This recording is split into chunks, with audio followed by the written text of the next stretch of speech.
बिस्मिल्लाहिर्रहमानिर्रहीम। अस्सलाम वालेकुम viewers, welcome back to Habib pharmacy. Habib pharmacy को देखने वालों को फिर से हबीब फार्मेसी में खुशामदीद। उम्मीद है आप सब खैरियत से होंगे।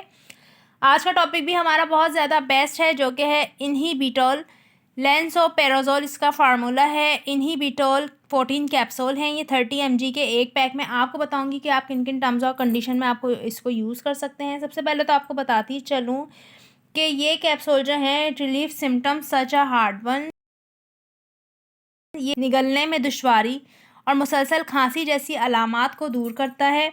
ये दवा मैदे और ग़िज़ाई नाली को तेज़ाबियत के नुकसान को ठीक करने में भी मदद करती है, अल्सर को रोकने में मदद करती है और ग़िज़ाई नाली के कैंसर को रोकने में मदद कर सकती है। क्योंकि लेंसोपेराजोल ये एक ऐसी क्लास से बिलोंग रखता है जिसमें आपको ये तमाम मसाइल जैसे कि सीने की जलन, निगलने में दुश्वारी, मुसलसल खांसी जैसी अलामत को कंट्रोल करने की सलाहियत रखता है। साथ साथ आपको ये भी बताती चलूँ, ये बहुत ही ज़्यादा बेस्ट मेडिसन है, गैस्ट्रिक अल्सर को भी करती है ये। और इसके अलावा मैदे में होने वाली जलन, बदहज़मी, तेज़ाबियत वगैरह, स्टमक में जो टू मच एसिड बढ़ जाता है या एसिड तेज़ी से बन रहा होता है तो उसको भी कंट्रोल करती है, यानी जो एसिड की वजह से आप में होने वाली गैस्ट्रो प्रॉब्लम, तो उसके लिए भी बहुत ज़्यादा ये बेस्ट है। तो अब आपको बताऊंगी कि इसके साइड इफ़ेक्ट क्या क्या हैं, यानी आपको इसके साइड इफ़ेक्ट क्या क्या हो सकते हैं। सबसे पहले तो बताती चलूँ कि ओवरडोजिंग आपने नहीं करनी। ओवरडोजिंग की वजह से ही हर मेडिसिन के साइड इफ़ेक्ट्स होते हैं, तो इस चीज़ का आपने ख़्याल रखना है। इससे ये हो सकता है कि आपको हेडेक वगैरह हो सकता है, आपको धुंधलाहट आ सकती है, आंखों के आगे अंधेरा छा सकता है।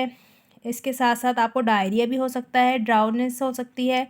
इसके अलावा फटीग हो सकती है, थकावट महसूस हो सकती है, हार्ट इश्यूज़ जो हैं वो आपके रेगुलर हार्ट बीट हो सकती है, नौजिया हो सकता है, स्किन पे कोई रैश वगैरह आ सकता है। ये इसके कॉमन साइड इफ़ेक्ट हैं जो आपको लेंसोपेराजोल से हो सकते हैं।